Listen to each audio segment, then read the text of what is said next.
Yes, sir. We're about to get started here. We got our guests, we got our host. So if you haven't, make sure to make your way here to the stage. Remember, we are gonna having a few fan questions here at the end. All right, so let's get this party started. So today in this panel, we got Tony Salerno. Welcome, welcome. Oh, who is this guy? Nobody knows. All right, very cool. We got Greg Abbey. Yeah, Greg Abbey! Woo! Greg Abbey. Welcome. Hello. Hi, Greg. There you go. How you doing? Why don't you I sit like next that. to me? I like that. Why don't you Let's sit get- next to me, Greg? Let's get cozy. Come on. When Crayson, Ah, absolutely go ahead Nice and and get comfortable. very, very comfortable with each other. And we got Michael Sinterniklaas. Or not. He's not here. What? I did. Oh, Mark. Did you yell Wayne Grayson? I didn't hear you. Yes. But it's fine. I'll do it again. Wayne Grayson. That's better. I'm gonna bap ya. Awesome. There Hey, we come go. on now. We also got Darren Dunstan. No, come on. And we also got, last but absolutely not least, Mark Thompson. Welcome. With one of the dopest shirts I have seen all day. So, Loud. there you go. You get to stretch out. You know, we're 'Cause prepared he's for a you. he's a Texan resident now. There you go. Oh. How are you guys enjoying so far? How's Nostalgia Con San Antonio for you guys? Really nostalgic. All right, so do we actually have any Texas residents here? Yeah, this guy right here. Okay. As of last night. As of last night, I just am moving to Austin and just arrived in Austin last night and then drove here this morning. So, yeah. Welcome. So, y'all, howdy. I'm your neighbor. So, were any of you guys actually Ninja Turtle fans before you took on Ninja Turtle roles? Oh yes, Tell me all about very it. much so. I am so old that I remember. It was 1983, and my local comic shop invited Mirage Studios to come over to promote a new comic called Teenage Mutant Ninja Turtles. And this is a store I went to a lot, and I was like, wow, what an interesting name. And I read it. I got a copy for free of issue 4. I have a first printing of number 4 I bought for nothing, and immediately fell in love with it. I love the indie style of it. I love the black and white. Mikey appealed to me, and then 20-something years later, I got the opportunity to audition for the role, booked Mikey, and it was like, local boy makes good. That's so awesome. That was when Eastman and Laird were actually going comic book to comic store. Yeah, I didn't meet them. They had like a representative from Mirage there, but a box full of the current issue. And it just that close to being ready to take off and explode. That's crazy, man. A lot of that first issues, those first 10 issues are like, Oh, yeah, you can't find many of them. Yeah. Now, anyone else here Ninja Turtle fan? I mean, Tell us their story, Greg. no. I'm definitely not as hardcore as Wayne, but I loved the original cartoon and was a big fan of it. So auditioning for it was a huge deal for me because it was like, something I had nostalgia for. So Synergy. trademark. But I was super excited to get that, and I was really, really pumped to be auditioning for it. So when you guys auditioned, did you know which turtle or character you'd be auditioning for, or did they tell that they just kind of audition you and assign that later on? I think we got to read for all of them, and they might have even had some. Did they have some of the artwork already? I don't remember, but yeah. I think they had some of the artwork, but yeah, at 4Kids you could go in and take a shot at any of them. So that's my member. See, I was kind I of wasn't hoping you were allowed to gonna say- audition for the Turtles, actually. Is that true? Well, I read for Splinter and Shredder, and then I think they kind of knew, or put you in a box that they thought where you would be comfortable. I would have liked to read for but anyway, so yeah, that was sort of the target roles, and they were like, watch the movie. So I watched the VHS of the first movie I borrowed from Carol, and just tried to emulate that. Absolutely. See, me internally, I was kind of hoping you were gonna say, they sit down, 2 katanas, some sides, some nunchucks. and then we go at it, and whoever comes on top gets to pick which turtle it is. That's how they should have Yeah, done and it. we Yeah, did right. that after hours. Actually did. That one guy died. We don't want to talk Yeah, about it. right. No. After that, it was We'll miss all- Frank. Yeah, they reeled it in. So, yeah, you mentioned about going back and watching the VHS, right, for the movie. But what other influences, did you guys pull from, for your characters, for the voices? I don't know. Yeah, I think they just kind of said we want him to sound New York, and I just took a big swing. Perfect. So I was like, I'm the most like over the top person. Awesome. So yeah, so I went pretty big, and luckily they liked it. Oh yeah, no, absolutely. I'm sure everyone here loved it too. I think mine was the easiest because I was filling in basically for 87 Donatello, so there was already a voice filled in Very there. true. So it was basically like, just sound like this guy. No, sound more like this guy. No, sound more like this guy. So I'm like, so it's really just not about me at all. Yeah, exactly. It's just this other guy that I'm pretending to be. Okay. Bring me the gun. Yeah. What about Joe? Did you just? My memory is that they had the image, and then it was basically New York. Raph is angry, and I do think this is true. I think I had a fight with my girlfriend, who's now my wife for a long time, that morning. So I just brought that energy into the booth. I'm gonna kill ya. Let's break up, yo mama. That's awesome. So, Turtles Fucking Forever gold. is the big movie that sort of ended the series, or that particular series. When they approached you guys about that project, what were you guys thinking about? Yay, more work.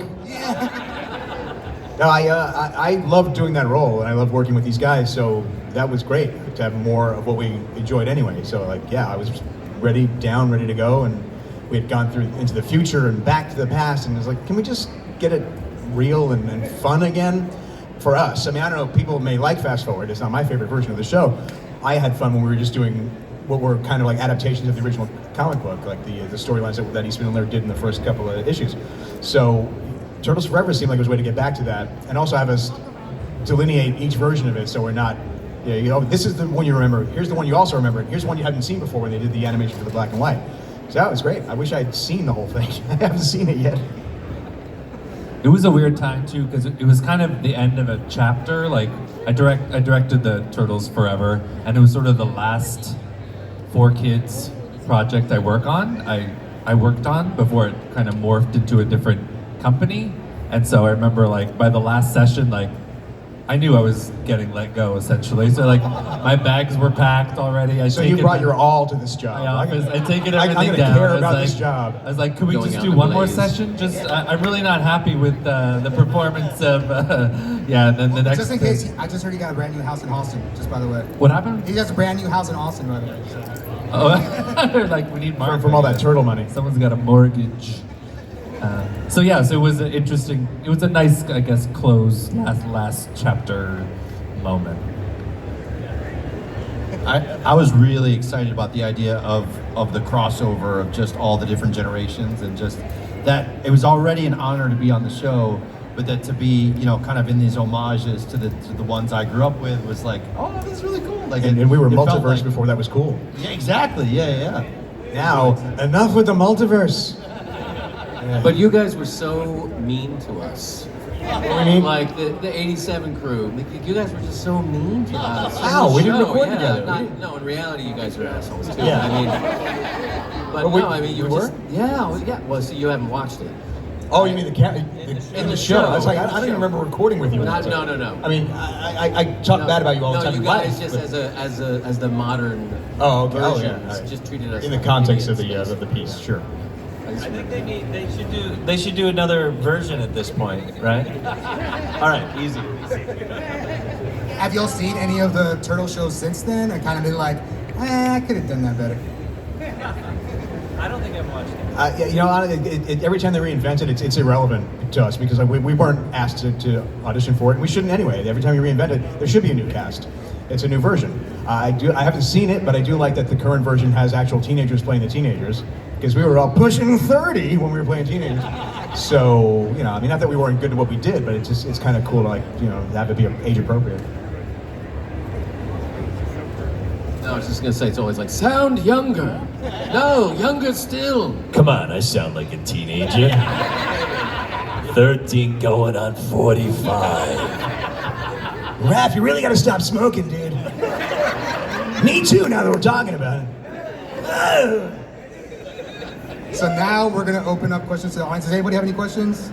Okay. Where is Mike Sinterniklaas is my You question. wanna come form a line right here real quick and I'll come meet you in the mic. Mike, are you here? PG, Mike Sinterniklaas. Do you guys have a turtle gun? Well, where is it? Where do I go? Okay. Swarm. Form. Okay.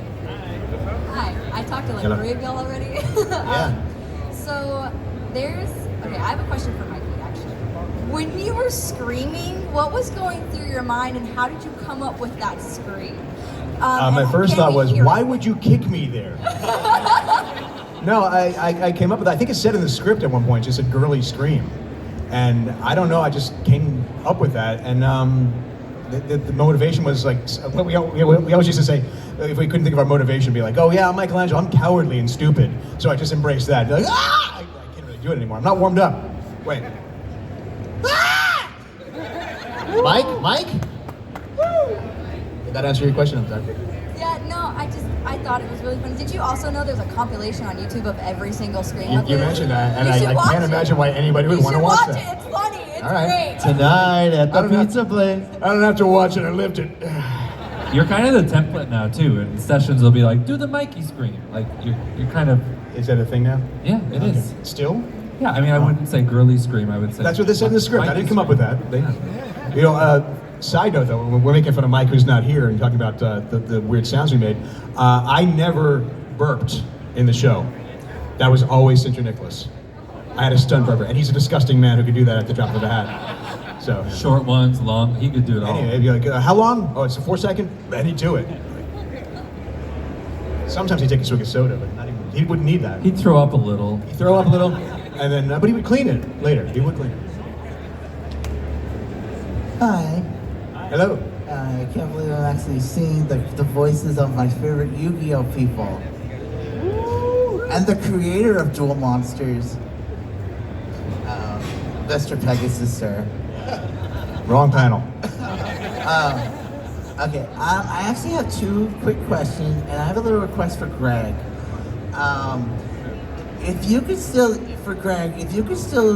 Yusei's voice, can you do either the synchro summoning for Stardust Dragon, or say, now let's get up to speed with Yu-Gi-Oh! 5Ds? Sure. We are the Turtles panel, but hey, let's do some crossover. From 2 come 1, and from 1 come great cosmic might. I synchro summon Teenage Mutant Ninja Turtles. Hey! Stardust Dragon! My first question is actually for Greg and Wayne. I noticed in the show that you guys, as Tristan and Joey, are always like goofing off or, you know, agreeing on certain foods, or when Greg has to hit on his sister in the show, like Serenity. Do you guys ever act like that in real life, or do you share like similar traits to Joey and Tristan?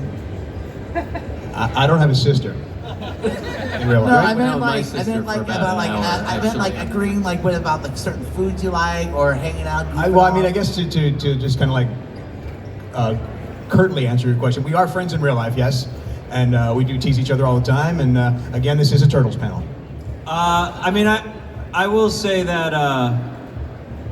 So I met Wayne for the first time doing Turtles. I've said this before, but I would say one of the best parts about doing Turtles, is the Yu-Gi-Oh! All the dubbing stuff. You're in the booth by yourself. With Turtles, it was prelay, so the 4 Turtles got to go into the booth together. And if you're an actor, you always want the other actors there. And so we definitely developed. You know, we'd goof around in the booth. They started using some of that. And yes, we are good friends. Okay. My second question is actually for the 4 of you. Sorry, Tony. The 4 of you. He's out of here. It was one afternoon. How much do you hate Tony Salerno? Okay, I'll add Tony. Okay, we all know that in the Yu-Gi-Oh movies they had a standalone or the crossover Bonds Beyond Time, And if they could do like another movie of that, like to add the other series like RP and Zexel and all that, if your characters were in it, what would you want them to do in the movie? Like have more screen time, you know, something that wasn't shown. I'd like to see Maya and Joey actually get together. That'd be nice. I would just be glad to do another anything with the people that we all worked with would be great, and call it Teenage Mutant Ninja Turtles. I want Duke to invent another game and come back out of retirement and not be a waiter. Oh, I want Tristan to get to Duel finally. That's what I want. Sit down. You guys say friend? I just want Pegasus to be in the movie. Like, come on, like, not cool. Yes. Was I in a helicopter or something? Yeah. All right, we got time for one more question. Hi, how's it going, y'all? Good. As I've met some of y'all already, you already know I'm a huge 03 Turtle fan. Been a fan since 6 years old, 26 now. Just curious, just because I've already gone on every fandom and everything I could think of. I'm just curious, what do y'all think y'all's characters' favorite music might have been? That is a good question that we've never gotten before, I think. I've never. I'm gonna go Raph, AC/DC, maybe? Joe, see, you got me all confused. Mikey, let's say he's like hair metal from the 80s. Yeah, Casey Jones, I don't know, Metallica maybe? Something like Enya or like Smooth jazz. what you'd hear at a pool in Los Angeles kind of thing. It's like, Donatello probably like the Bee Gees. Yeah, I see that. I see that. That was a great question. Thank you for that. Turtles Forever is right. And with that, we are gonna wrap this panel, guys. So thank you so much to our awesome guests who have done incredible. Thank you guys. things. Thanks for watching. Thank you so much for having fun. Yeah, Thank thanks. you Agree. to the audience for the questions, guys. Remember, we do have more panels later on today.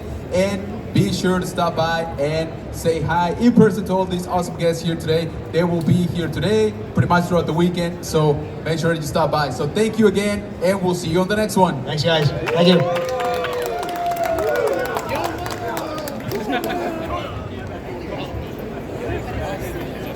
That's always my favorite. My coworker says that all the time. If I had extra money, I would have. That's gonna be